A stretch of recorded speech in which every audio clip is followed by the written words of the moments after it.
Good evening, ladies and gentlemen, and a very, very warm welcome back to the SMRC eSports Racing Summer Championship. This is round 4 for the consoles. Circuit de la Sarthe. We were spoiled midweek with myself and Andy Alston, and tonight we have none other than Tom Davis joining us back in the commentary box.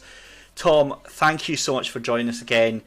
How did you enjoy midweek and all the action that went on? Oh, it was brilliant. It was absolutely brilliant. It's been really interesting to see how the guys have kind of adapted to the faster car and the completely different style of circuit that we've given them this week. And all in all, it produced some really interesting racing and a few interesting moments as well, I would say. Yep, so more of the same. Now, tell us a little bit more about that, because you were telling me off air that you actually had a go at this yourself. How did you get on? So I turned on this morning, had a little shot, albeit with a controller, and it was awful. I could not do it in the slightest. Normally I sit there and I expect to be a little bit slower, but I turned it on and I just spun. I couldn't get the lap times in. Track limits was a nightmare coming into the chicanes on the Mulsanne.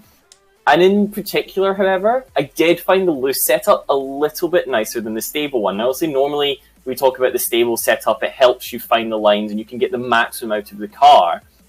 But since the Aston Martin tries to come round on you a lot anyway, putting it on the loose setup, you don't lose much because it just prepares you to have to make the correction instead of it snapping on you out of nowhere.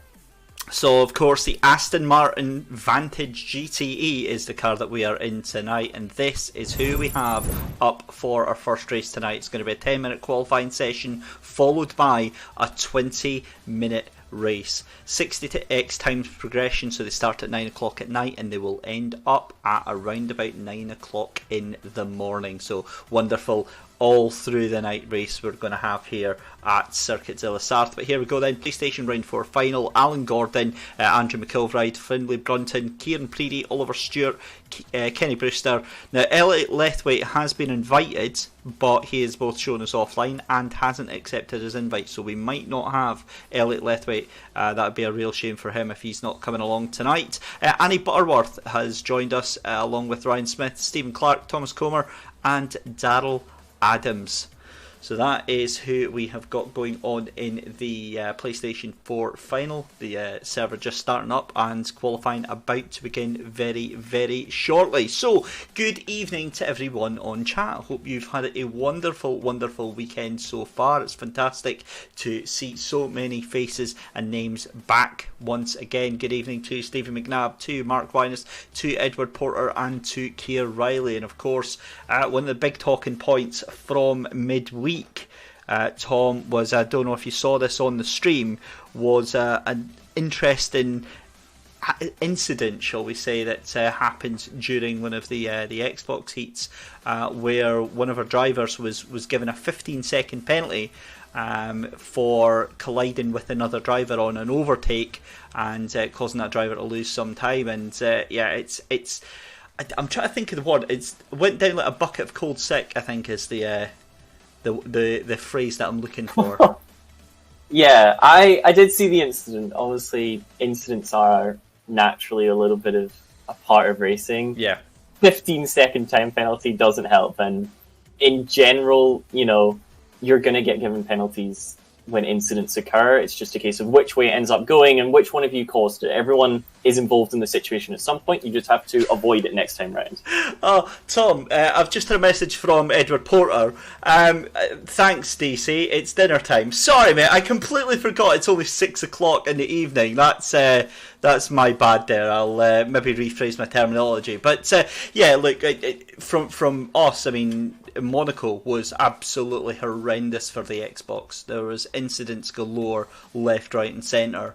And it was well and truly publicised that it was going to be clamped down harder on.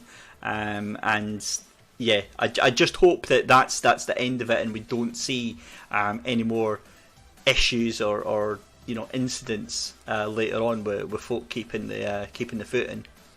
Yeah, it really is that simple, because if you're going to end up in an incident like that, you're going to get the time penalty. And then, crucially this evening, that means that you don't score any points. So This time around, obviously, then it was the heats. Now the stakes are kind of raised a little bit, and that should help self-moderate it just a touch, I reckon. I love that. Self-moderate. That is a good word. I'm going to use that. That higher English coming through is really required. So, impressive word choice. How have you been, Tom? Because it's been a couple of weeks since we've heard from you. What has been going on in your world? Oh, it's been really good. Yeah, I've had a good couple of weeks. Motorsport started coming back, which has been really enjoyable. And crucially, on my podcast that I host, it gives us a little bit more to talk about because we're going to just scrape the bottom of the barrel, I believe is the phrase. And outside of that, I have been expanding my commentary a little bit. I did about a 5.5 to 6 hour stream last night on a car game commentary, diversifying that portfolio. And I can assure you by the end of that one, my voice was beginning to go a little bit. But we're back, we're fresh, and I'm just very excited for tonight. I've been looking forward for this for 2.5 weeks at this point. It's been a long time coming. Yeah, we certainly weren't disappointed midweek with the qualifying. Some incredible pace and some real tight action that has gone on. So fantastic to see that back on track. And look at this, I even spent a whole of 15 seconds putting this lovely little graphic together. Look at that, Tom. That is wow. a work of art. I'm so proud of myself, really. It took a lot of Photoshop work there. Yes, you got, fantastically handsome David Christie right there. He's looking fantastic, and then they see my lockdown hair all over the place, like, oh my, what is he doing? Looking like a dog that's just come out the sea. It was the crop on the 3 bits of hair that I had to do. I enjoyed that very much. But nonetheless, we are at Circuit de la Sarthe tonight, and we are at the iconic Le Mans circuit. It's 8 o'clock at night in game time. We should, I guess, start focusing on the times that are about to start tonight, because, as always, it takes a little bit of time for these cars to get themselves right. So it'll take around about 3 to 4 minutes to get the tyres warmed up, and let's get that done. Cameron Evans there with the lovely comment there, lovely wanted photos. Yeah. Stevie McNally, do you know what? This is why I love this community. It's just such a wonderful, supportive, dedicated community we've got here with us tonight. But I've heard you've got a little bit of a fan club as well. I do. Not a word of a lie. I'm like really self-conscious, and I've not got a lot of like self-confidence and all that sort of stuff. So when you see somebody setting up a Facebook group called the Dave Christie Appreciation Society, I'm just like, what is this? Is this like are they taking a bit here? And yeah, that's literally what they do. They get together, and I'm like, I feel both flattered and kind of creeped out at the same time. I'm only kidding, guys. I'm only kidding. Yeah, the car's just coming onto the first part of the Mulsanne, and crucially they've just come around Tetra Rouge, the right-hander that brings you onto it, and that's arguably the most important corner on the entire track, because it fires you onto this long straight, which is now coming in 3 different portions, but it's this first one where you'll hit the highest top speed, and so nailing Tetra Rouge can easily give you half a second to a second on your lap time, but crucially getting it wrong, you could lose up to 2 seconds without even realizing that you've done it. So really crucial to get Tetra Rouge right. And then, of course, all the subsequent exits down the chicanes on the Mulsanne are also important, but it doesn't quite hit that same limit. Now, what we saw during the week, Tom, as well, is the fact that slipstream is such an important factor. Big shout out to Keir Riley as well, by the way. Thank you very much. Hope that's a little bit better on the sound quality front there. But as you come up to the chicanes, and it really becomes a strategic effort, because you've got to you've got to time it right. Do you make that lunge before the chicane, or do you just wait and get the drive out? Yeah, it's a pretty tricky one, and we see this happening at the real-life 24 hours races as well. Kind of, where do you make the overtake? Because if you make it going into the first chicane, there's 2 more straights before you hit another braking zone that the cars are just reaching now. So there's a reasonable chance that the guy you've just overtaken comes straight back at you as somebody runs very deep there. That might have been Darrell Adams. No, I think that was Thomas Comer. It's Thomas Comer that goes very wide at the corner. That's not going to help his qualification chances too much. No, not at all. But ultimately, come back to the overtake. It's just, where do you get alongside? Because if you're alongside, you're not going to back out of an easy pass And then you've got to hope that they don't get a better exit than you. It really is that simple. There's not too much gamesmanship in it. It's not like an oval race where you'll see someone backing out of a move so they can do it on a different straight and gain an advantage. It's road course racing, as the Americans call it, and if the overtake opportunity comes up, you do need to take it, because it might not happen again. Said like a true IMSA commentator. Well done, Tom. That was actually a really, really good point here, because once you've got past that straight, once you've got past those chicanes, then you're onto the Porsche curves, and after that, overtaking opportunities become few and far between. Yeah, you reach the Porsche curves, you can just about get a move done in Indianapolis or potentially exit Varnage if you're really, really quick or brave even. A Porsche curve move, again, it's possible, but it's very tricky and you have to have a lot of overspeed on the car in front. The last real overtaking point are the 4 chicanes at the end of the lap. The first one of those, not an option. The line really narrows on entry, so if you stick it down the inside, all you're going to do is cause contact. The second one has a little bit of a wider entry line, so there is a chance you could slip it up the inside into the final corner on the final lap if you really want those extra points. Yeah, as we saw Johnny Adams doing in real life at Le Mans all those years ago. I say all those years ago, it was only 4 years ago. So looking forward to Le Mans this year. But let's jump on board then with Thomas Comer and give him all the pressure of going an on-board lap with him. Like yourself, Tom, I tried to do a lap around here for the on-board footage. Didn't really work out so well. Couldn't get a clean lap in, but let's go up through Dunlop Curve then and into Dunlop Chicane and then underneath the bridge. You say underneath, but you're going over the hill as well, and then it's on to the left-hander. That's the S's. And this is still such an easy part of the circuit to make a mistake on, but it's so crucial that once you're at after the S's through Tetra Rouge, as you just pointed out there, Tom, it's so crucial to get that run out of there so you can go on to the Mulsanne straight. Yeah, you really need to attack the apex so that you can open up the X line, because Tetra Rouge, it does open up a wee bit on exit, which can help you get the line. So if you attack the apex, you can stay from using too much exit curb. That prevents you getting any slowdown penalties from the game, of course. And then you're already into the first of these braking zones. And this one, it's more about getting it stopped. You can hook your wheel around that inside curb, not that I could manage to do it, and that just helps you bring the car around, get it pivoted, and once it's all turned, you get on the power and fire it down the second part of the Mulsanne.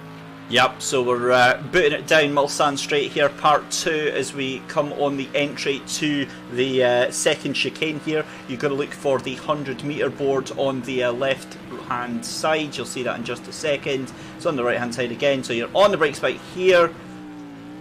There we go, into the left hander, and you want to try and pull that to as tight to the left as you can so you can get a good run on that right hand side. Excellent from Thomas Comer here, and then again hard on the power. And this is, if you don't get a good run out of here, Tom, it's really, really going to compromise you on the run down towards Mulsanne Corner. Now, Mulsanne Corner for me is one of the ones that I really, really struggled with trying to get to grips with, because it's a big circuit to learn all the corners, but this little jink to the right before the actual Mulsanne Corner always caught me out, so I always either overshot the corner or you just take too much speed in. But Thomas Comer not really having that same problem this time round, Tom. Yeah, he was potentially a little bit deep on the brakes, had to stay on them longer than he'd wanted, and then managed to carry the speed through Mulsanne Corner. But like you mentioned, it's got that kink in it, and the story behind that kink is actually quite interesting, because originally it was just one corner, but then the local authority, since the track is on public roads, put a roundabout at what used to be a junction for Mulsanne Corner. So the race organisers and track owners had to actually change Mulsanne Corner so as you didn't end up in the roundabout. You then descend into Indianapolis, and this is one of my favourite parts of the track because the banking swoops round. If you can tuck the car nice and low on the track, the road really helps pull you into the corner, and then you reach one of the hardest corners on the track, and often underrated or underestimated. That's our Nage right there. It's just so slow, but the exit is really important, and it just kind of begs you to get on the power that little bit early, but if you do so, you'll be in the grass and potentially in the wall. Just talking about Indianapolis there, that banked corner, just for some reason evokes a lot of memories of Nürburgring and the carousel. And just when you're on that and you're on the power, it really brings it all back. But we're through the Porsche curves now, through the left-hander, and then any moment now we'll be on to the Corvette curves. So this is the final quarter of the lap. You've done the majority of the horsework down into the Corvette curves now, and then it's going to be over to the Ford chicanes. It's just this between you and finishing a decent lap, and what we'll talk about in just a second, because I think the time is about to expire very, very shortly as we go trackside. Indeed it does. So this is going to be Thomas Comer's only lap, and he goes across the line just now to complete it in 4 minutes and 4 minutes .242. Now there is a stunning point. Okay, so we see at the top of the screen, we possibly should have spent a little bit more time having a look at that, but it's a wonderful effort nonetheless there, because it looks like Oliver Stewart has taken pole with a 3:57.284 there. That is about 3 seconds ahead of the average pace that we saw there. It's Kenny Brewster in second place, 3:58.436, and then Andrew McIlvray 3:58.517, and then Stephen Clark with a 3:58.633. You've then got Alan Gordon 3:58.844, Darrell Adams 3:58.983, Annie Butterworth 3:59.893, Ryan Smith 4 minutes .2, Thomas Comer 4 minutes .242, 4 minutes .7 for Finlay Brunton, and then you've got Kieran Preedy with a 4 minutes and 1 second lap. I have never seen anything so close, Tom. Yeah, that midfield pack is right together, and crucially, if we look at the times from the heats, sitting dead on 4 minutes, you would have been completely set for a fantastic qualifying performance. But all the guys, we've seen it week in, week out, they just raise their game a little bit. And crucially, Kenneth Brewster, he's championship leader, but there's 2 people in front of him off the grid. So it'll be interesting to see what risks he's willing to take for those extra couple points. Certainly will. So the cars making their way onto the grid then for our first of the finals tonight. This is for the PlayStation 4, and this is going to be a 20-minute race then. We had 10-minute races through the build-up to this, but this is one of our feature races through the season. We move from the Ginetta over to the Aston Martin Vantage GTE, but the cars are ready to go. The lights come on at Circuit de la Sarthe for the first time tonight here, and we go racing. Now, Andrew McIlvray in pole position, I didn't even notice that, took over the position from Oliver Stewart there. So they are all off, and it's looking fairly settled.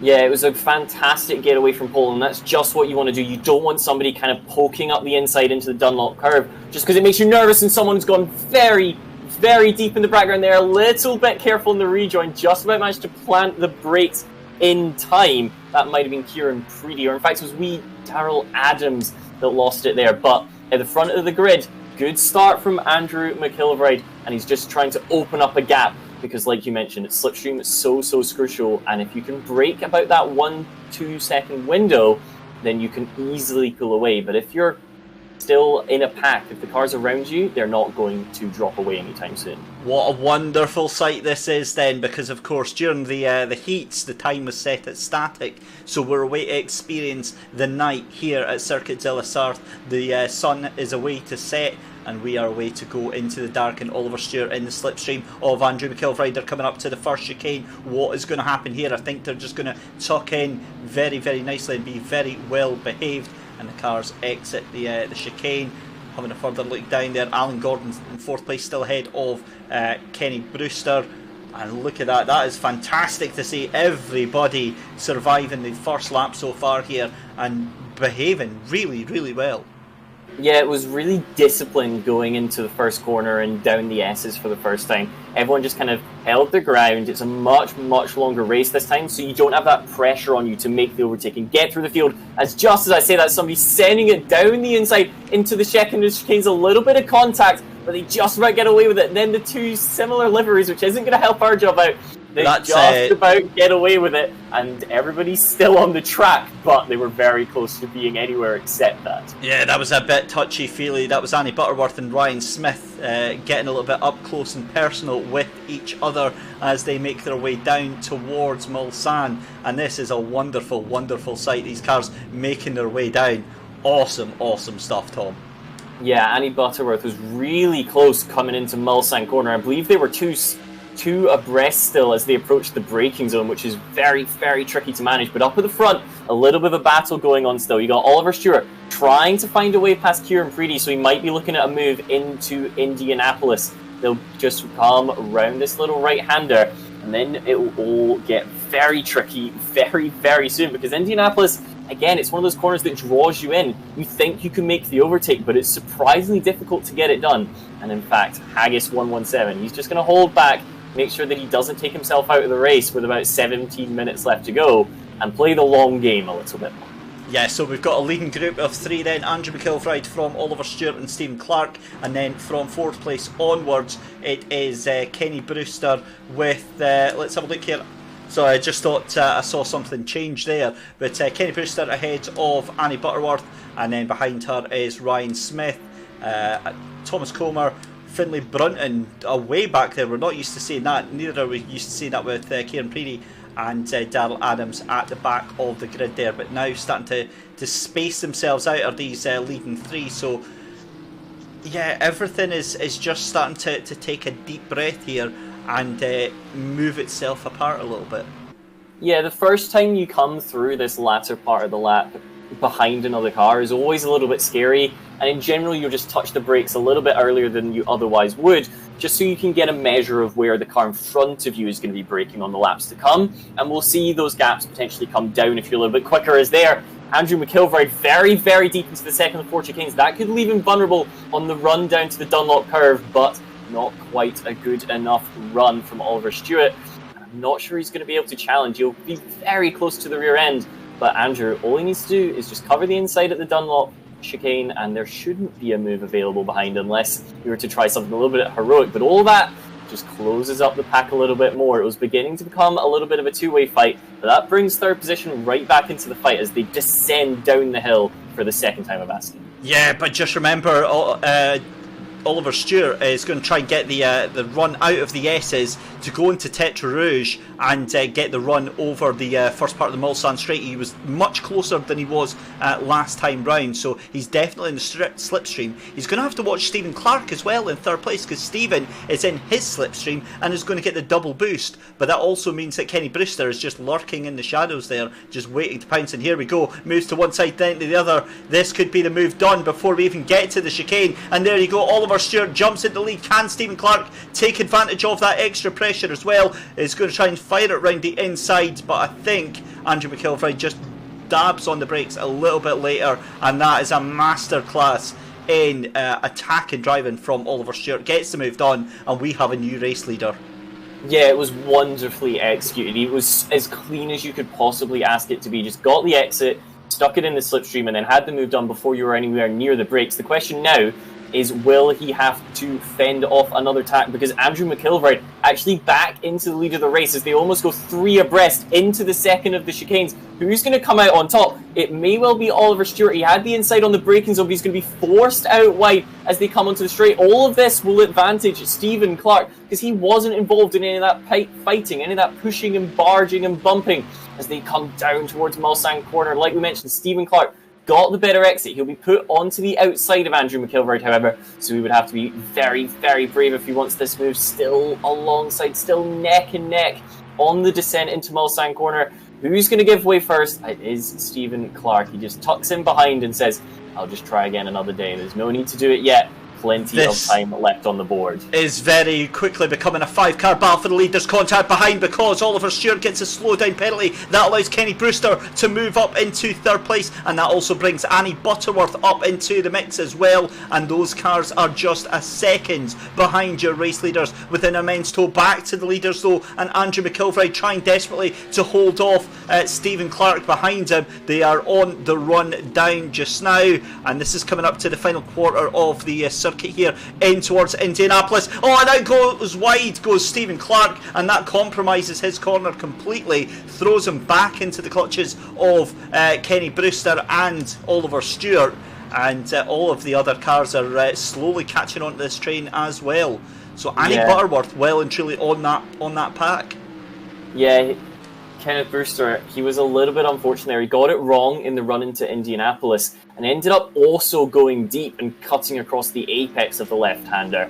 Otherwise, he may well be in second place right now, capitalizing on Stephen Clark's, shall we say, incident. I think there was a little bit of pushing around Indianapolis, but as a result, Stephen Clark holds on to second place, but he's now got to do all the hard work again because Andrew McIlvray just beginning to break that slipstream. Yep, he's now a second ahead, but again, we saw it last lap round. Andrew wasn't too confident going round the final 4 chicanes, and that's where he lost out a lot of times. We see Oliver Stewart, who's been dropped down to 4th place. He was leading at one point in this lap, and now he's all the way back down into 4th place, so it just shows you how quickly things can change in an instant, with Annie Butterworth just behind him as well. And then you've got Ryan Smith in 6th place, well ahead of Finlay Brunton, who again is ahead of Thomas Comer, Darrell Adams, and then Kieran Preedy is languishing at the back of that pack there. Yeah, and this race could be absolutely huge for the likes of Oliver Stewart and Andrew McIlvray, because Finlay Brunton isn't that far ahead of them in the championship, and he is not having a good day at the moment. So anything that you can capitalise, any little points you can gain back is very, very important come the end. And that also includes Kenneth Brewster. He's in 3rd at the moment. And with the standard point scoring scheme that we have here, 25-20-16 for the top 3, you do lose a considerable number of points to the guys finishing in the top 2. You certainly do. So just watching the cars coming round here, and it looks absolutely fantastic as the sun starts to. I think that's the sun starting to rise again. I think they've went through their darkness phase, and they'll get a little bit of daytime racing here as well. Look at this gap between Andrew McIlvray and Stephen Clark. That's now 0.7 of a second on the brakes in towards the chicane, but it's all about this battle behind, because there goes Annie Butterworth trying to make it around the outside of Kenny Brewster, and Kenny Brewster is having none of it, but that releases Oliver Stewart back up into 3rd place and back into the tow of Stephen Clark. He's wanting to reclaim that 2nd place. Yeah, these 4 all beginning to come together once more, and this all advantages the guy at the front of the race because he's not involved in this fight. And as the 4 behind him just begin to cluster up and come together a little bit, they'll start fighting, and that could just allow number 1 to get away. Certainly could. So let's keep our eyes on the front there, because that's the closest action right now. All of the cars behind are very, very spread out. So we'll go over there and keep an eye on them every now and again, but our eyes are going to be focused on here. Now, I can see some penalties, Tom. 1 second penalty for Kenny Brewster. Now, he is just ahead of Annie Butterworth, who makes a move there, and this is where Annie came a cropper on the heat set. Oh, there's contact! Contact at the front. The front 2, a little bit of an ambitious move potentially for the lead coming from Stephen Clark. Plows into the back of Andrew McIlvray, and suddenly you've got Oliver Stewart. He's back in the lead of the race, and Kenny Brewster, championship leader, he's in 2nd place. It didn't look to be going his way. He's right up there, and of course Annie Butterworth will be very happy. That's a fantastic points haul for Butterworth. Yeah, Annie will be absolutely delighted at that one, but Andrew McIlvray will be absolutely raging. I would not be surprised to see if there's going to be some afters, so we'll keep our eye on this little battle here, because this is going to get very, very feisty as we see Andrew McIlvray wobbling about under braking, trying desperately to get through, but yeah, it's not really going to happen, is it? Because he's now got Ryan Smith on his tail as well. Annie Butterworth just falling off the back of Kenny Brewster, who is still on the back of Oliver Stewart. So Stevie McNabb in chat pointing out that big penalties are coming out. I think you'd be silly to think anything otherwise to take out the race leader like that. Yeah, that's going to be absolutely huge, I think. Oliver Stewart then in the lead from Kenny Brewster, and Annie Butterworth in 3rd place. Annie's actually bringing that gap down to these 2. Yeah, that's the benefit of having the car in front at that sort of range. You can gauge everything on the cars ahead, because with a 20-minute race, and just as we say it, Annie Butterworth loses it. There could be a little bit of contact, somehow avoids the rest of the pack as she cuts back across the track. I was just about to say that it could be fantastic having another car in front to gauge the tyre wear, but potentially pushing a little bit too hard to try and catch those cars in front drops down the order, and that brings a little bit back for those cars involved in the earlier incident, which, coming back to for a moment, I'm sorry, just as that's Stephen Clark attempting to move into the 4 chicane, not quite on. Ryan Smith will hold on to that one. But going back to the incident with the front 2 for a moment, I don't believe it was anything malicious from Clark at all there.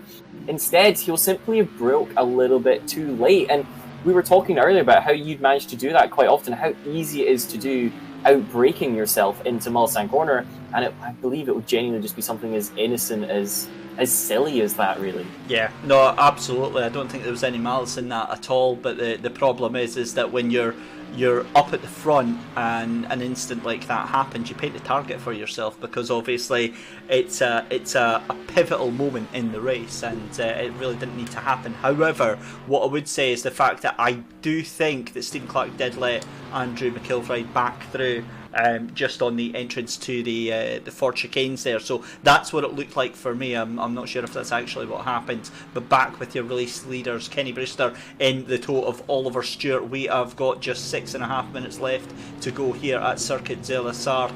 And Oliver Stewart still in the lead, but for how long? Because this pace has been absolutely sensational. Yeah, Kenny Brewster doing pretty much a classic Champions drive as such. We've not talked about him too much because he's not been at the front, but as incidents have occurred with other drivers, he's just slowly worked his way up the field, and he's sitting P2 now with a reasonable chance of being able to take the lead if a move comes available, but he's the only guy to break 100 points at this point in the championship, so P2 will be plenty enough in round 4 of 8. Yeah, and that's what it comes down to nowadays, is that you're going to have to start thinking of the points here. Yeah, it really is, because Kenneth could send the move down the inside and potentially find himself with 5 more points, or he could find himself with a 5-second penalty and dropping down the order pretty quickly, or even worse, some sort of post-race stewards action, which would be really bad for a championship hope. So if I'm Kenny, if I'm Mr. Brewster, I'm just going to sit, and if something makes itself available, like we discussed earlier, you still go for it, but you don't force the error as such. Just having a look there, so 2nd, 3rd and 4th place, all with 1 second time penalties. That won't affect Kenny Brewster, but it will certainly affect Andrew McIlvright and Ryan Smith there, as we see leaders jostling side by side, and this is a wonderful, wonderful end to the race here. They're on the run down towards Indianapolis, and then it's around that banked corner. Kenny Brewster just thinks better of it, tucks it in nice and low, gets the much better exit out there as they are the dive down to Arnage, and then it's another straight towards the Porsche curves. Wonderful, wonderful race that we've been treated to here. Just 0.2 of a second separating your top two. Annie Butterworth is now down to 6th place. She's a little bit ahead of Finlay Brunton there, still behind Stephen Clark, but a great battle was going on between Andrew McIlvright, who's now got himself back up into 3rd place there. Yeah, Andrew McIlvright fighting very hard to try and come back up the order, and sitting in 3rd, you'd be pretty happy with that at this stage. There's a little touch on the grass there from Oliver Stewart. That's allowed Kenneth Brewster just to close up once more, and he's driving very characteristically, just holding the lines, not pushing too hard, and that's the kind of driving, when you see it in your mirrors, it just applies the pressure, because he doesn't look like he's trying, this Brewster. He's just sitting there quite happy. He's a happy chappy in P2, and if you're in P1 and the guy behind is sticking with you easily, that's when you might get a little bit worried. Right. Wow. It's been one of those races where, you know, the mid-pack have been lapping solidly in the low 4 minutes, and we've got the front 4 lapping under 4 minutes, 3:59. In fact, like even 4th, 5th and 6th into the 3:59s as well. So the pace that these guys and girls have got is just absolutely fantastic. But this is what I want to watch here, because I think we're going to have 2 minutes. In fact, this may be our final lap that we are on here, because it ends when the clock runs down as soon as they cross the line, and it's all about this run through Tetre Rouge for Kenneth Brewster here. Let's go on board and see what he can do, because I think this might be it for Kenny Brewster.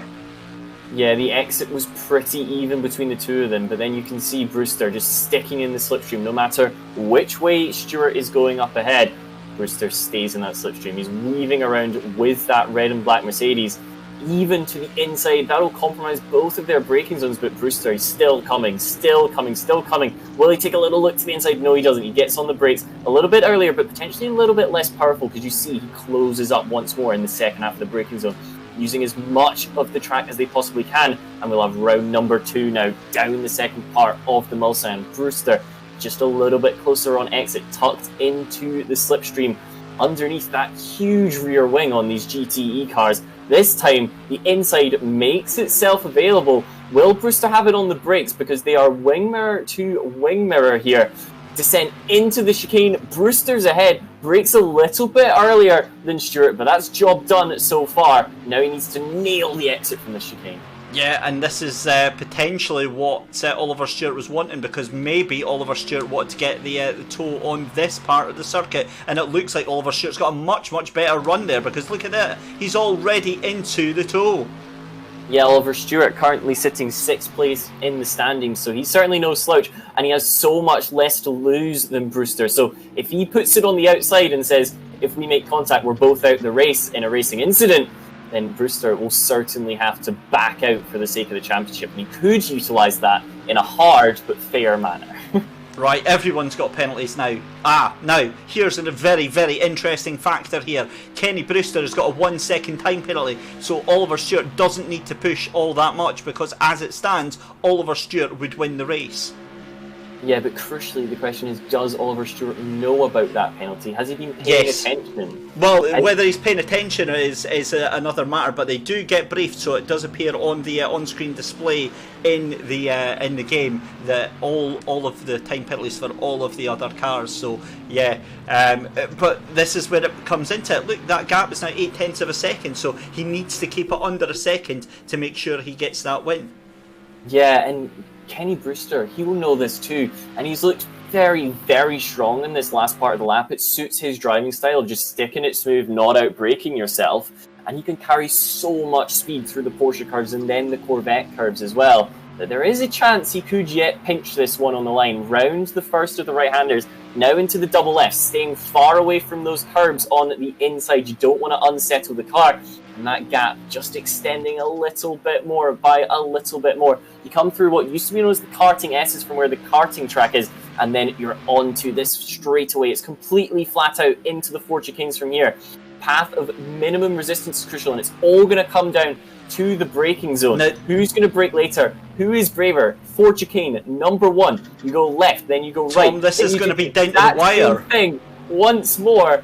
Can Kenny Brewster come across the line? It's not quite going to be enough over Haggis 117. Oliver Stewart will take the victory here in round number 4. And it was a fantastic drive from both of them to end up in that position. Do you know, just for a split second there, I thought we were going to be treated to one more lap of this, because it was so close to just going over that line just before the clock struck 20 minutes. But what a fantastic race there. So there we are. It's Oliver Stewart from Kenny Brewster after penalties are applied. It's then Stephen Clark with Andrew McIlvright after that earlier incident. And again, penalties coming into the foray there. We've then got Ryan Smith, Annie Butterworth in 6th place, Darrell Adams in 7th, Finlay Brunton in 8th place. And we've got Thomas Comer in 9th place. And then in 10th place, we have got Kieran Preedy. So 10 cars survive, 11 cars started. What a race there, Tom. Fantastic. We had a little bit of everything. We had incidents and drama. We had clean overtakes, hard racing, a couple mistakes here and there. Don't forget, Kenny Brewster at one point went completely across the inside of Indianapolis, potentially where he picked up that penalty that cost him the race win in the end. So a little bit of everything. But crucially, you'd have to say the drivers who drove the best came out on top. Excellent stuff. Right, because of the slightly longer races, it means that we do get finished up a little bit earlier with the heats. So we will be back in about 15 minutes time for the Xbox. So join us then, and we will have the Xbox finals at 15 minutes time. If we can round them up sooner than that, we will get them on. In the meantime, we will be right back.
So your eyes don't deceive you. We thought we'd try and treat you with a little bit of a. I'm not sure what we're doing, to be honest. I thought we'll treat you to a little bit of onboard action. So I thought rather than waiting 10 minutes with a countdown screen, we'd try and actually drive the car round here. And I'm just using a pad, so it's really bad. So Tom, you can talk us through, or try and talk us through some of the corners.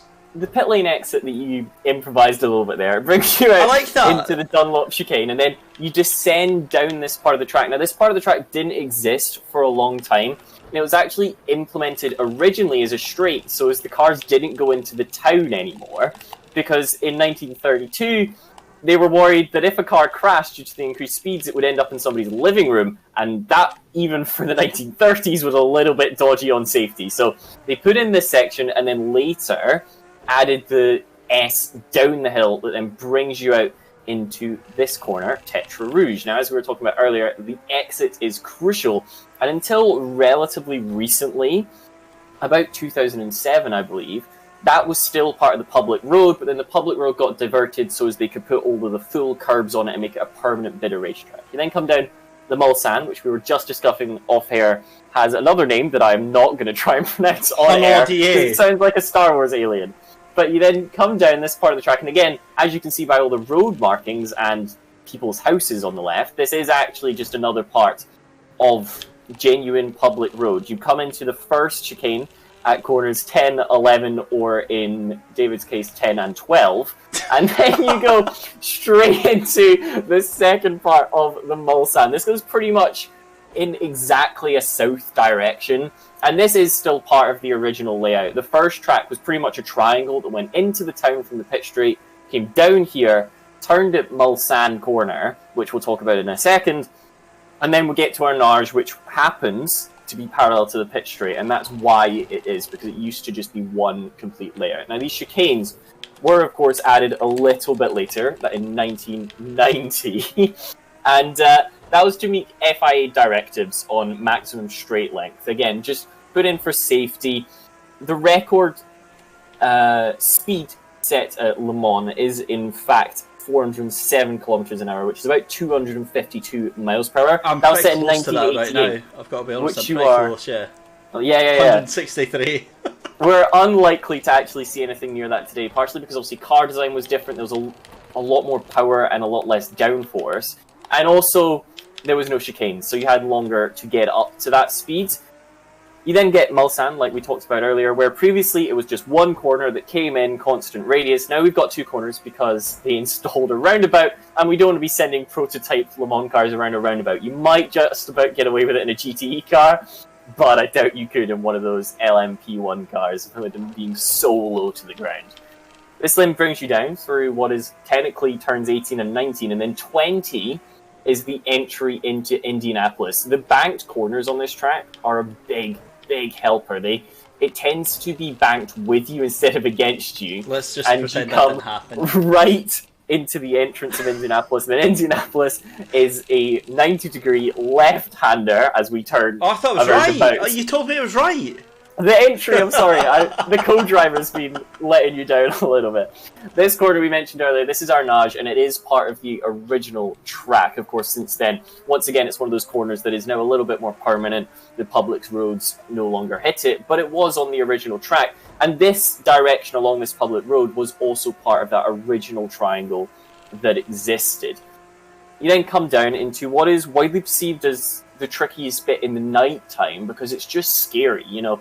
These LMP1 cars that hit this, they're hitting this at almost Formula 1 levels of speed, and in the night, in the dark, it can be very difficult, especially, you gotta remember, around about the 2010, 2011 era, when the headlights couldn't keep up with the car, and we're just gonna I think we're say goodbye to the lap there, but rounding out the rest of it, you then come through the karting S's, which is kind of this strange S that's partially the Porsche curves, partially the Corvette curves, where the Le Mans karting track is.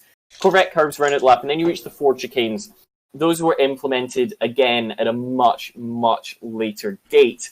Got it in my notes and I'm just going to find it. But again, just because the cars were hitting the pit straight at such an incredible speed that if there was a crash happening, not only would the pit crews be in danger, but also the people sitting in the grandstand right next to the pit straight would have been in trouble. Some other interesting things which you don't get at many tracks because they're not as old as this. The original track in the 1920s, it wasn't fully covered in tarmac until 1926, bearing in mind that the track opened in 1923, so it was a little bit more of a rally stage almost at one point. Again, long easy right. Yeah, 1950s. I think we showed that rallycross spirit in our track. No, I think I did. What I will say in my defence though is that Cormac Patterson, who we're away to see tonight, does race on a controller. I haven't used the controller since Gran Turismo 2 on the PlayStation. I just cannot fathom how that is even possible. And he is so fast. So yeah, that's given me a massive amount of respect for Cormac Patterson there. Anyway, sorry Tom, you were saying. Yes, we'll get to the controller situation because it is actually quite an interesting one. I had a little look into that as well. But in the 1950s, obviously, there was an era there where there was calls for motorsport to be outlawed. In the end, it would only be Switzerland that went along with those. But Le Mans added a lot of new safety features in the 50s as a result, mainly for the likes of the spectators, just protecting them in the incidents of a track. So just putting them a bit further away from the cars that are doing quite considerable speeds at this point in time. And then the other kind of little fact that I think is quite interesting, we all see the classic videos where there's no distinguishable pit lane. It's just kind of like the pits are on the right and the straight is on the left. There was no barrier. It's quite impressive to realize that 1971 was the last year where the classic circuit was used as such. And the pits get separated from the home straight in 71, which is much later than we would have anticipated, given the current kind of pushes for safety that were occurring in the likes of Formula One at that kind of era as well. Additionally, anyone who follows motorbikes might find it interesting to know that there is, in fact, far less publicised Le Mans 24-hour motorbike race. That track, in fact, uses the Bugatti circuit, which is their equivalent of like the Grand Prix circuit. It's the one that's on the MotoGP calendar. So, interesting to note that not all Le Mans 24-hour races use the circuit to 24 hours. Coming back to the controller discussion that you mentioned as well, I've been playing a little bit of controller, just having a little shot with some mates on the cheap as well, and a lot of it comes down to how you set up the controller. There's a lot of options in the background that allow you to vary how quick the guy's going to change the wheel, if you want any dead zone on the joysticks to just kind of account for a little bit of shakiness potentially. You also can give a lot more range in terms of your throttle and brake application, so you don't lock up quite so much. And you can get it pretty close to feeling like a wheel. The one exception that I've been really struggling to cope with is making corrections. Making corrections on a controller is incredibly hard because the velocity at which the wheel is going to move is pre-decided, so you can't snap it left and then bring it back center. Well, that's it. Control. Because the one thing that I struggle with is obviously on the wheel you make very minute adjustments or rapid adjustments, whereas you can go lock to lock with a controller in a blink of an eye. And given time, you'd be able to hone into that. But it gives you a lot of respect for a lot of the drivers here. So we're going to take a very short break. We'll be back in just a minute or two for the second race of the evening, the Xbox. We're just getting the guys and girls into the lobby and we will go racing.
Welcome back then, and we are just a couple of moments away from starting race number 2. We'll get another 10-minute qualifying session, and then it is a 20-minute race. We have 7 out of the 9 drivers that were able to make through to the final. In with us tonight, Angus Scrivener is away at the moment. He let us know that he was away up in... I think he was up Aberdeenshire. He was at the Grampian Kart Club, he said today. He's just making his way back from there.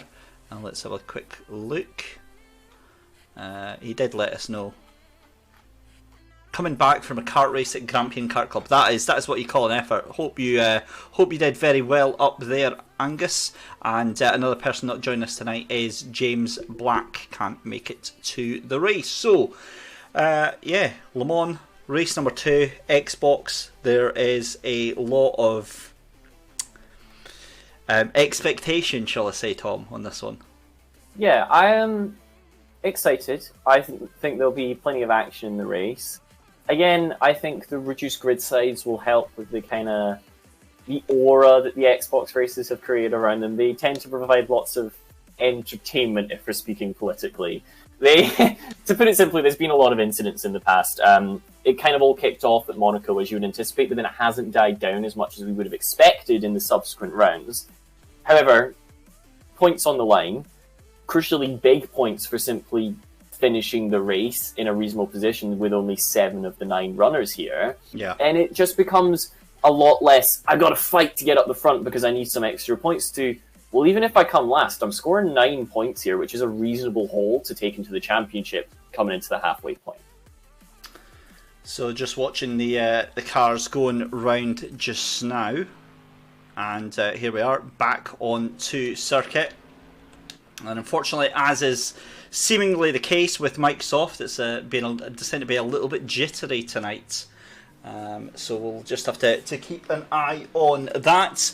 But 7 drivers in here. Hopefully they won't cause too much mischief with themselves. And keep everything nice and clean. Tony Logie. In fact, actually, here's a good chance to let us find out who we've actually got racing tonight in this Xbox final. Let's have a look here. So we've got Cormac Patterson, we have got John Glover, John Duncan, Mark Wyness, Cameron Evans, Tony Logie and Callum Reid. 7 out of the 9 drivers that were due to be in the final make it to the final. 20-minute race. Edward Porter, I did see you asked that earlier on, buddy. I have had a fantastic weekend so far. It's been very busy. And Tom, what about your weekend? Have you had a nice one? We'll not talk about the F1 because you've not seen it yet. Yeah, I've not seen it. You can't get involved. I've been staying away from chat the whole time. I'm not risking it. I'm watching it as soon as I'm off this broadcast. But, fantastic weekend. The weather's been pretty solid, although looking out the window, it's getting a little bit grey now. But I did a little bit of commentary last night. I was on for 5.5 hours, which was a bit of a stint. And all in all, it's been pretty good. Show went well last night. Show's going well tonight. You can't ask for much more. Excellent. Good stuff. So, let's get back to the track then. And we are looking at Tony Logie currently going down the Mulsanne straight here, and some very, very fast drivers so far. Yeah, some very fast drivers, and this car should be one that suits the drivers who want to be quick. You know, if you struggle and you're kind of on the limit in the Ginettas, you're going to find this particularly quick. Or particularly hard, but if you were okay with the Ginettas, you will be able to go nice and fast around this circuit because the car was built for Le Mans. It, of course, raced in 2014. It's got various stats, but notably won the AM class with a lineup of Nicky Team, Christian Poulsen, and David Heinemeier Hansen, all Danish lineup. And of course, the AM class has to have somebody who's an amateur. That would have been David Heinemeier Hansen. And he's in fact a computer programmer. So there's your stat of the week. A computer programmer won Le Mans alongside Nicky Team and Christian Poulsen, which I think would be something you'd put on your resume. Yeah, it certainly would. And of course, getting to the race alongside the legend that is Mr. Nicky Team. Yo, guys! Bam! Sorry, that was terrible.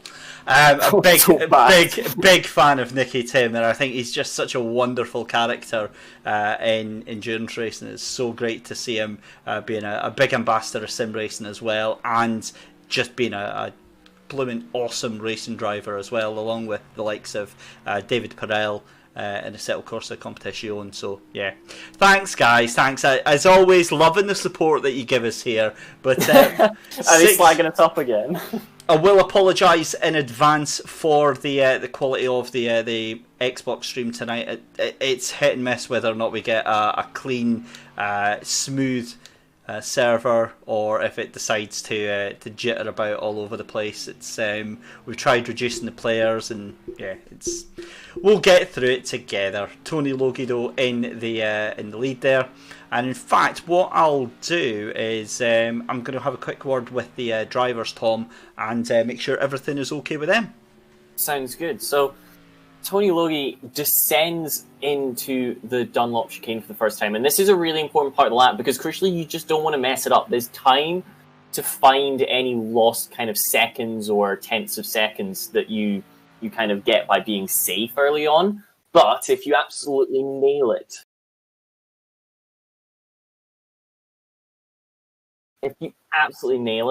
you are going to be in trouble. You need to make sure that you can kind of not make the error. He's already on the Mulsanne, and Tony Logie, of course, your championship leader.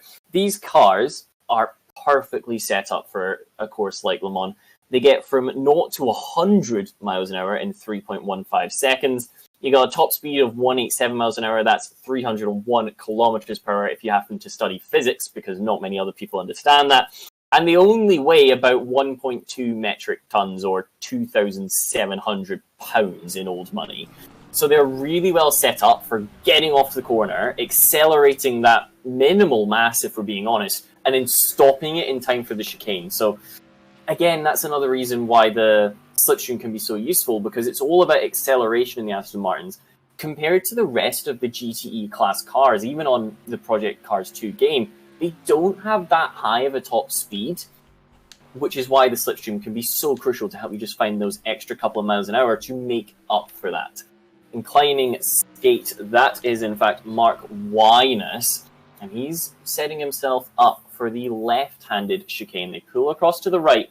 It's all about making sure you're just on the correct part of the track for entry, and even maybe considering running a little bit more centric until you're in the braking zone, just so that you can break some of that toe for the guy behind, because you're not racing him, but you are competing with him. A crucial distinction to be made there. John Glover is in that green and black livery, very, very striking as he hits the descent now into Mulsanne corner, I believe. He's going to be coming at this one at around about 165, 170 miles an hour, braking a little bit before you hit the turn in, lift off the brakes just to prevent any sort of squirrelness, and then get hard on them to stop the car before the right-hander. Accelerate away as hard as you can, and already you're thinking about the next turn. You're thinking about, what can I possibly do to get this right? Or more crucially, what can I do to get it wrong? It's all about mindset and just preparing yourself, because Le Mans gives you so much time to think. When you're driving a straight line in the dry, in the daytime, that doesn't take any effort. We could see even David was able to do it with the controller. So if we can do it with a controller, you can do it. And there's a car just off that might have been inclining skate Mark Winus that was behind there. In fact, no, it wasn't. It was, in fact, John Duncan. So that comprises him. And in fact, Mark Winus has a little expedition. He goes to the beach at Indianapolis as well. So Indianapolis, so far, claiming 2 of our 7 drivers. They should make it round in time for another lap. But it's not ideal, is it? That Aston Martin, of course, damage, just cosmetic. So it's annoying if you lose a light and you end up driving the dark in the dark. But other than that, there won't be too much impact from hitting the wall or going to a gravel cut. You're not going to damage the floor of the car, for example. Tony Logie, your champion leader, on 117 points. He descends into the Ford chicane. This first one, you can really, really push the braking on. Just turn it in, throw it onto the first curb. The second one, you need to be a little bit more precise about. You need to make sure that you get it right. And he comes across the line, just at a 3:57 point. I believe that's a 2. I can't quite see it due to a little bit of pixelation, but a very solid time either way, and it puts him pole as 2 cars have completed their laps. Tony Logie, he stayed pretty flat. He's going to try and see if he can improve. But you got to remember, tire wear is a consideration. It's not like in Formula 1, for example, where the cars, they do a run and then they've got time to pull into the pits change the tyres, do another outlap, and then do another run. They've got to do it, and Tony Logie very squirrely across the inside of the S's. That will definitely invalidate that lap, you would think. He took so much beyond the white line. He stayed flat, so he might just about have gotten away with that one. And you won't lose too much time by doing that. It's just absolutely terrifying when you're inside the car. You can see everything slipping away. Tony Logie, he also knows that whilst he's currently on pole, other cars could well improve. Returning to that tyre management for a second, it is helped that we're in the evening. Of course, the track's not quite as hot. It won't burn through those tyres. You're only looking at actual physical friction-based wear in terms of heat-based wear on the tyres, which is one less thing the guys have to worry about. However, it does make getting the tyres actually up to temperature in the first place a little bit more tricky. If this qualifying session was, say, noon or 1 o'clock, then you'd be looking at the tyres potentially overheating by the time you reach the end of the lap, despite being perfectly set up at the beginning of it. That's what comes at the result of being an 8.5-mile circuit. It's absolutely huge here in the Sarthe region of France. Ancient Zigzag, Cormac Patterson, he's yet to put in a time, so this one really, really matters. With enough time on the clock to get round to complete it, he's going to hope that it's going to be valid.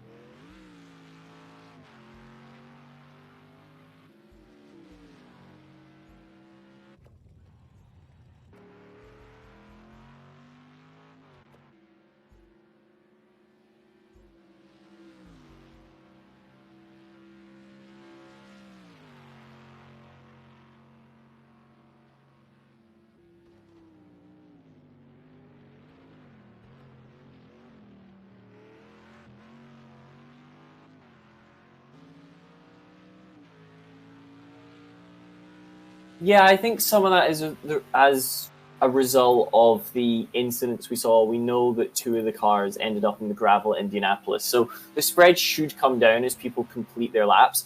But these guys also haven't been utilising the slipstream quite so much. You can see that the cars are just physically spaced out more, and as a result, if you're slower in the final sector, you don't get to make that up by getting a free tow down the Mulsanne straight, and that will just spread the field out a little bit too, as everyone's setting their natural pace, so to speak, instead of their tactical pace.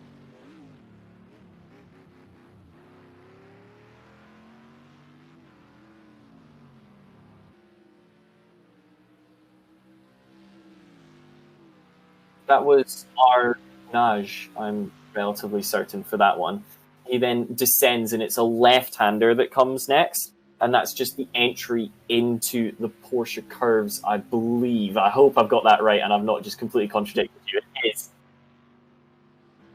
This is the Porsche curves for sure. And this is the business part lap. You saw how he threw it through Arnage, and it's a very aggressive line. But since Arnage is normally such a slow corner, there is a chance that by just sliding it through there, almost using a little bit of a power slide or drift, you can carry a bit more speed to compensate for the wider line that you have to take. This is now the ending of the Corvette curves already. The car's completing this lap remarkably quickly, despite how long it is. That yellow Aston Martin braking. First Ford chicane looked neat and tidy. How's the second one? He turned in a little bit early, had to make a correction to make sure he didn't break track limits. Will he set a valid time? Will he pop up the grid? Yes, he does. It's P4 for Cormac Patterson. And you've got to be happy with that, considering the pressure you were under.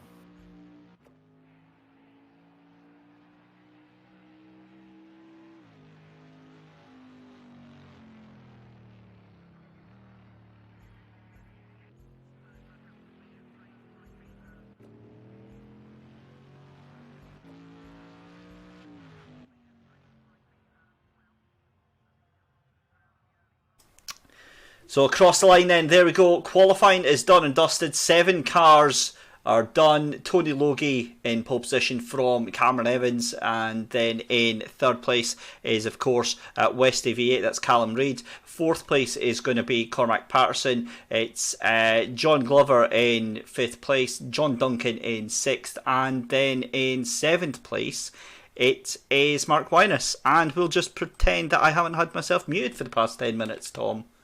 That is completely acceptable. We can just pretend that didn't happen. This is a really important race in terms of the championship because, crucially, Aidan Wilson isn't here for the second kind of week in a row, and James Black hasn't turned up for the finals. So with positions 2 and 3 in the championship not scoring any points, this could be big time for someone to suddenly leap into podium contention. The red lights, they'll come on any second, and we've got to ask our question. Is it going to be Tony Logie off the line, or will the red mist descend with the red lights coming on from the cars behind him? Here we go then. Let's get underway for our final race of the night, and it is Cameron Evans who jumps up into the lead and gets a fantastic start over Tony Logie there. Cormac Patterson up into third place, and again I'm going to apologise for the rubber banding effect that you're going to see from time to time on this Xbox race, and that looks like was Westy that's gone right into his contact behind, and that was John Glover that was caught up in that one as well. Yeah, and there was a little look down the inside from Cormac Patterson in the yellow car, currently in third position. He fancied his chances into the Dunlop chicane, but it wasn't quite on, and they'll settle in. But there is a rather disgruntled John Glover, you can imagine. He's got work to do, but like we mentioned, just by staying in the race, you're still going to get a decent points haul. Yep, absolutely. So we come on to the straight for the first time in Fasken, and Cormac Patterson gets put down into fourth place from Mark Wyness there. Mark Wyness with a wonderful run on Tetra Rouge and gets himself onto the Mulsanne straight and moves himself up into fourth place. Meanwhile, your race leader, Cameron Evans, just 0.4 of a second ahead of Tony Logie, and then in third place is Westy V8 Callum Reid holding on to it, but a beautiful run from Tony Logie out of that corner there, out of the chicane, and let's see what he's going to do because he is tucked up right underneath the bumper of that car. Yeah, he'll be able to hear every single gear change being that close to the gearbox. Pulls out the slipstream towards the right-hand side of the circuit. He's definitely going to have his nose in front as they come towards the braking zone, but he's also going to be on the outside of the chicane. Who's going to get it? And he's a little bit deep from Tony Logie. He'll just about get away with that, but will his exit be compromised? Cameron Evans, presto. Can he find a way by? It doesn't quite seem like he can, so he'll have to tuck in the slipstream and try once more. But all of this, crucially, is bringing Callum Reid back into the fight. We saw earlier on, the top guys start fighting early, and it just condenses the field into one uniform pack. Certainly does. So Cameron Evans there in second place at the moment. I spent about 2 weeks calling him Preston Evans. Said that was a huge late on the brakes there for Westy. Callum Reid, very, very late on the brakes, managed to make it stick there, but that could have been a huge, huge moment there. Yeah, Callum Reid just about getting away with it. Again, another person falls foul to the Mulsanne out braking, but at the front, Tony Logie, he's doing very well for himself indeed. He's lost the lead off the line, managed to regain it down the Mulsanne, and now he's got to see if he can defend from Cameron Evans. Cameron Evans, it's a similar situation to what we saw earlier on. He's currently fourth, with Tony Logie leading the way in the championship. So out of these pair, Cameron has nothing to lose. If he can start to chip away at Tony Logie's lead, he could be in that championship fight, whereas Tony Logie knows that if he crashes, Cameron Evans will definitely be in that fight, and Tony Logie potentially just running a little bit deep at Arnage there. In the dark, everyone's just about got their headlights intact, so no excuse for that one, just a simple mistake. But he seems to have gotten away with it, despite having made that small braking error. Yep, back down to the battle for fourth and fifth place then. Cormac Patterson and Mark Wyness fighting out side by side as they come down towards Porsche curves. This is stunning side by side racing, and it's Cormac Patterson trying to take the inside line. He makes it stick, and there goes Mark Wyness, spins across the track and into oncoming traffic. That could be a big, big moment, and that is huge for Mark Wyness. We'll need to see the replay from other angles on that one. But yeah, that was unfortunate to see that happening between those two. Cormac Patterson. Sorry, on you go, Tom. It seemed like hard but fair racing between the two. That car got it down the inside, did the yellow car, sorry, it's just lost my mind for a moment. And then a very, very easy mistake to make from Mark Wyness, where you just get on the brakes a little bit too late, the rear end comes around, and from that point onwards, there's not much you can do apart from avoid hitting the other cars, which he did very successfully. Tony Logie, however, he's beginning to make a break for it. That gap getting nice and large as they come into the Dunlop chicane for the second time. And he'll be quite comfortable now. If he can just hold it at where it is, he'll be able to break the slipstream. It won't be too much of effect. He won't be under pressure, and then he can manage the pace from the front. Yep, that's going to be absolutely spot on there. But that gap is coming down, 3/10 of a second. Has Tony Logie got a slow down penalty? I think that's what's happened there, because the pace just completely dropped off from Tony. We saw him jumping over the curbs, and this is surely going to hand first place to Cameron Evans going into this first chicane here. Yeah, the slowdown penalties at this track in particular are so much more brutal than we've seen at some of the earlier rounds.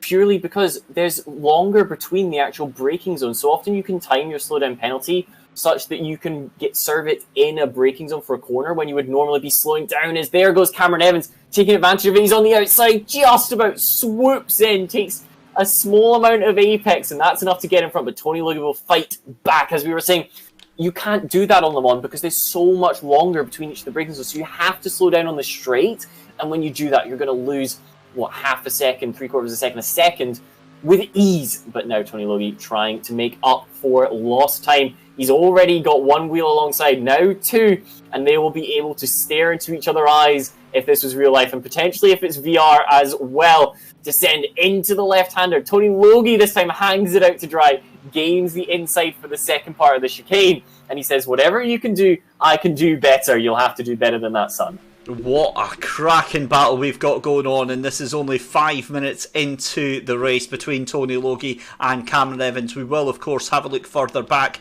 at the rest of the field as well, because we've got a brilliant battle between Westy V8, Callum Reid and Cormac Patterson, and around the outside, and there's contact again. Tony Logie just later on the brakes. Sorry, it wasn't Tony Logie, it was Cameron Evans later on the brakes, swooped round the outside. I have never seen anybody around that corner on the outside making that work. This is brilliant stuff, and they're side by side still on the run down to Indianapolis. Yeah, Tony Logie, however, he'll have the inside as they come towards the next little set of corners, and that could be absolutely crucial, because you can hang it out to dry once, but hanging it out to dry twice is going to be very, very difficult. You come into Indianapolis, then use the banking, slingshot the car around.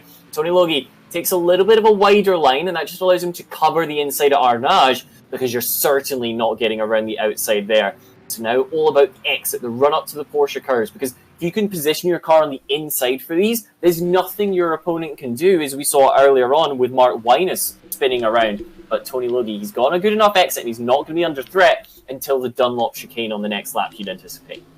Yep, just having a look here at Cameron Evans, and Bray backs off, and this is what I like between these cars here, is the fact that they're not afraid to just wait a little minute. They're not afraid to maybe leave it until next lap and just regroup and push again and try that little bit harder. So we see the sun starting to come up here at Circuit de la Sarthe, and Tony Logie 0.6 of a second ahead just of Cameron Evans. Let's take a moment to actually go further back through the field as we see Cormac Patterson trying to catch up to the back of Callum Reid there, but it's this battle here between John Glover and John Duncan that has started to stretch out a little bit. They were nose to tail earlier on for 5th and 6th place, but John Duncan looks to be falling a little bit further behind from the 5th place man of John Glover there, and right at the back of the field. It could have been so different for Mark Wyness, but he's purely on a recovery drive now here. Yeah, and like we've mentioned time and time again, it's not game over for Mark Wyness. You know, he'll still pick up a handy set of championship points. He's sitting 14th, only 5 points off the back of Andrew McKinley, so he'll be able to take that position in the championship even if he finishes last. You need to just not do anything silly and end up kind of getting frustrated and leaving the lobby. Tony Logie, however, he's not going to do anything of the sort. Now beginning to just keep that 0.8 of a second gap that he had last lap, but this time there's no slowdown penalty, and he should be a little bit more comfortable down this first part of the Mulsanne. And got to say a big shout out and chat to Andrew Gilman, who wanted me to do my best impression of Crofty at the start. You'll forgive me if I didn't actually do that. But plenty of action to rival the F1 out on track here just now. And look at that, Tony Logie now 1.3 seconds ahead, Tom. And this is what we saw last time. All it takes is a bit of a slowdown penalty again. Yeah, of course, but mentioning Formula One there, we always talk when we're doing commentary in that about the 1 second window, about that DRS window. And whilst we don't have drag reduction, of course, on the GT cars, what you do have is that slipstream that just so happens to be efficient when you are within a 1 second window. So the tactics are much the same as you would see in a Formula One race here. As long as Tony Logie can keep that gap over a second, he should be relatively safe. If it drops even to 8.5 tenths, 7 tenths, then he's going to come under increasing pressure as those last 3 tenths come almost completely free. It's buy one, get one free at this stage. Yeah, it certainly is. And look at the lap time starting to streak away now in favour of Tony Logie. 1.5 seconds now is the gap with 10 minutes left to go. We're halfway through this race and it is stretched out very nicely for a lot of the drivers. It's now all about points. It's all about just digging in and getting as many points as you can. Yeah, and as the sun comes up, the track will warm up and you might see a little bit of changing in the tyre performance or tyre characteristics. And you just need to stay on top of that. You know, everyone's on for good points at the moment relative to where they are in the championship. Everyone's going to be able to move up a little bit. So you need to just keep the car on the road as there is John Glover. He's coming under a little bit of threat. He outbreaks himself once again. That's victim number 3 at Mulsanne. Spins it around, a little bit of contact with the car that was trying to get past him. But everyone carries on, gets on with their day. But John, you can guarantee he will be a little bit frustrated with that one. It was an avoidable mistake. But then, John Duncan up ahead of him, potentially a slowdown penalty there because he's slowed right down and just dropped the position. And that comes back to exactly what we were saying. You get a slowdown penalty on that part of the track. What are you going to do? You can't make it to a corner to serve it a little bit more easily. So you have to let it go. Do you know what I think that was? I think that might have been a bug in the game because if the game determines you to have hit another player off and you've gained a position because of that, it forces you to give that position back or it gives you a 30-second penalty. And John Duncan has been hit with that 30-second penalty before, and I'm pretty sure he'll be like, nope, I'm not taking that chance again. However, this is developing in a really, really nice little battle for 5th, 6th and 7th end. You've got John Glover, John Duncan and Mark Winus at the back of that group as well. So they're all grouping together. Meanwhile, back up at the front, 4 seconds is the gap that you've got between Tony Logie and Cameron Evans. So Cameron Evans has fallen off a cliff in terms of pace. Let's see what Tony Logie goes across the line and does. 356.010. That is absolutely scorching pace. And it's a 359 from Cameron Evans. So the Tony Logie has lit the fuse and he is just bolted for the hills right now. Yeah, and it almost looks like a case of potentially Cameron Evans falling off a little bit, but as it turns out, Tony Logie is just putting an absolute blinder of a lap, and Cameron needs to just kind of accept it now. You know, don't get drawn in, don't push too far, because we have seen the tyres drop off in the heats, and with this race being twice the length, you just need to keep an eye on that one. Don't spin it up, don't drift where you don't need to, just keep the car in line. 3-2 is plenty good enough, 20 points will go a long way. Certainly will. So we have got 7 minutes left to go. So I believe that's going to mean we've got 2 laps left to go then. We'll have this one and we'll start our final lap for sure. Brilliant pace from your front two. It's kind of fallen off a cliff behind them though, as we see John Glover just ahead of John Duncan, and now that gap has kind of spread out a little bit more between those two as well. And we can see Callum Reid also fallen a little bit further back. He was just 4 seconds behind Cameron Evans. That's now dropped to about 5.5 seconds. Yeah, and what this is quite likely to be, and I believe it was maybe discussed on the iRacing broadcast a couple of weeks ago, is that it's very easy just to practice your hot laps. Very easy to practice your qualifying time. I'm going to put on a fresh set of tyres. What can I do? Okay, I got a 358. Can I get it down to a 357? But you never actually tune your setup or your driving style to suit a full race. And then the full race comes along and suddenly your pace just hits a cliff because your tyre wear is beyond the roof. So that might have caught a couple of our drivers out here. Certainly might have. So 6 minutes left to go, and it might not have had the drama and the intensity of the PS4 race, but you get the feeling that this is brewing up, especially with that battle for 5th, 6th and 7th place. Yeah, it could all come together at any stage. Like we saw, Tony Logie picked up a little slowdown penalty, and suddenly he lost 1.3 seconds in the space of 1.3 corners. So if somebody just makes a small error, then everything comes back together. And as soon as two cars start fighting, the third one will come and get involved from behind as well. You can guarantee that. As it stands, however, Cameron Evans, you can't even see Tony Logie at some points on this track now. He is absolutely gone. A very, very impressive drive, almost reminiscent of maybe Jorge Lorenzo in MotoGP, where you just stop getting harassed by the car behind, you get into a rhythm, and then suddenly you're a second faster than field, 2 seconds faster than the field in this case. It's a really, really impressive drive, and you wouldn't anticipate that rhythm being broken now. I can't see it happening. We saw it when he was under pressure, he made a mistake and got a slow down penalty, but other than that, I can't see that happening now. Not with just one more lap after this one to go. Tony Logie has been absolutely sensational right now. The pace that he's got, and I would not be surprised, now that he's in the clear air, now that he's on his own, I wouldn't be surprised to see a 3:55 or faster from this man. Yeah, it's a case of how much does he want it, because all these drivers, they know that this is getting streamed, they know there's full coverage, and that does just give you a little bit of an inkling to want to try and show off a little bit more, to kind of get a little bit of a group behind you, get the fans on your side. But he's leading the championship, he's put in a very, very good drive so far, so you wouldn't bet on him making that mistake, because he just takes a lot of curve at the Ford chicane, and he will have to be careful there, because that's another place where you can invalidate lap times or pick up penalties very, very easily. So, I think that is pretty much all it's going to be for the front three. We've kind of alluded to this through the terms of the race there, but yeah, there we go. What can we possibly say? I know it's a little bit fuzzy for you watching on that remote screen there, Tom, but 3:55.086. That is just beyond belief. What a lap time. That's just unbelievable. To put into perspective, the race lap record here in prototype class 1 cars is a 3:17.2 during the race. So to be within 50 seconds of that is remarkable.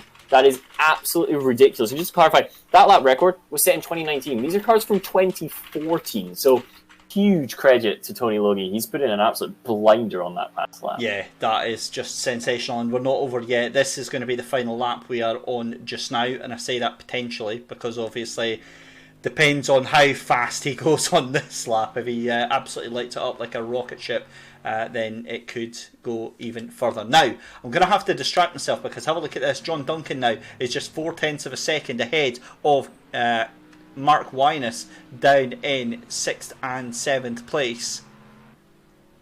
Yeah, it's all coming together a little bit. He's just got to hold on. There's enough of a gap that there's not going to be an overtake if you don't make the mistake. But having that car just get bigger and bigger in your mirrors is certainly going to begin to apply the pressure to the bear himself, John Duncan. He'll get another chance. There'll be a braking zone any time now. And it's just another opportunity for you to get it right. Just remove one thing that could possibly go wrong and then move on to the next problem. Take it corner by corner. Don't start thinking, what if he catches me in the Porsche curves? Just don't make the mistake. And as we say that, Mark Wyness closes right up on the brakes. We know how quick he is. Remember, he started this race further up the field and then was involved in a definitive racing incident, I have to say, and spun round of his own accord. And now he's trying to curve back up through the field. This is for points. 9th place for last, 10 points for second last. So that one extra point, that's the kind of thing that comes in handy at the end. Tony Logie, however, he's taking an additional 5 points over Cameron Evans, who will be his nearest championship rival if it finishes like this. And he'll feel pretty comfortable about that one, you'd have to say. Yeah, I think that's going to be spot on. But back with that battle, I mean, that is just half a second between them. And some of the chats are basically asking if the SMRC are going to be doing a championship after this one. I think this one has been a decent success for the SMRC. I would imagine they'd be very interested to do this again. However, I would imagine though they're going to be very, very busy with their incredibly intensive real life racing calendar that starts around about September as well. So they may very well do. Watch this space. I certainly haven't heard anything as of yet, but you guys will be the first to know. Certainly there's lots of scope for doing lots of little fun events and doing little nighttime sessions. Certainly with myself at Canberra, we'll try and get some little fun social events on the go as well. But back to tonight, Tony Logie has just been sensational right now. He's got 26 seconds left to go, and do you know what? He might do this. He might get across for a final lap. Yeah, coming into the 4 chicanes, he's got a reasonable amount of time to make it. He's going to make it. Remember, the start-finish line is very, very close to the exit, and he's just going to stand on the brake. He doesn't want to do the additional lap.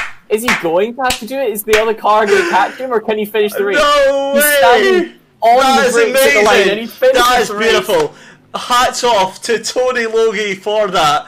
Oh, that was amazing. I have never seen anything like that. That was genius. What a strategy. We've seen similar things in Formula E where they slow down, they don't have to do the additional lap, but becoming stationary on the line. I got worried for a moment. I thought we might have a Toyota, but I know he just managed it perfectly and sat on the line for what? 3, 4, 5 seconds. That's also quite cheeky as well. To catch him up and said, "You're not going to get here. You can try. It doesn't matter." That is confidence if ever I've seen it. Wow, that is that was well played from Tony Logie there. So there is your finishing order then. Tony Logie from Cameron Evans in second place there, making sure he doesn't do a second lap.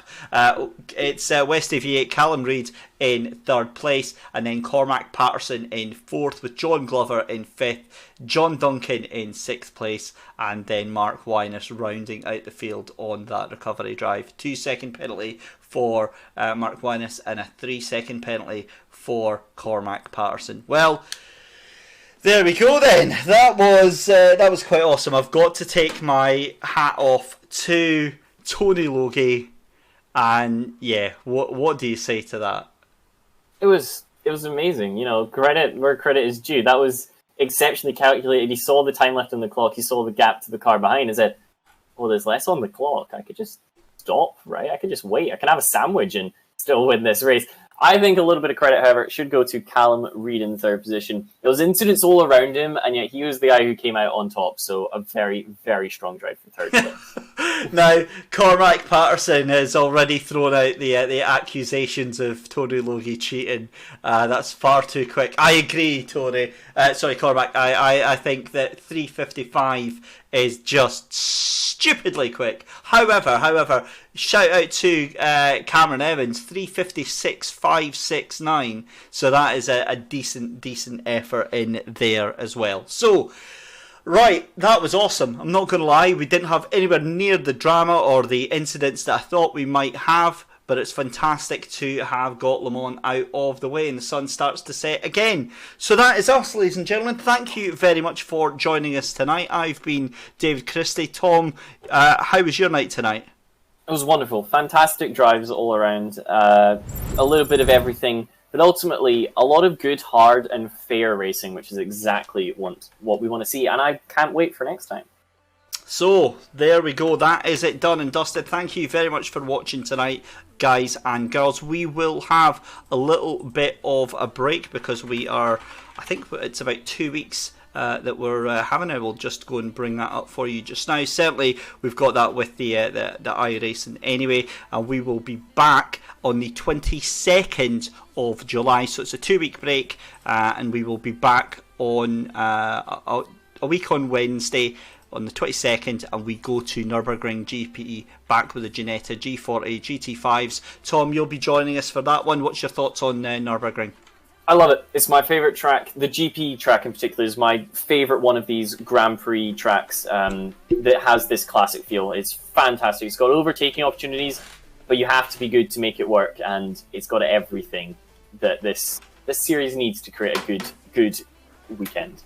Excellent. Well said, my friend. Thank you very much to everyone watching tonight, and we will see you in a couple of weeks' time. In the meantime, from everyone here, take care, have a fantastic night, and we will see you next time.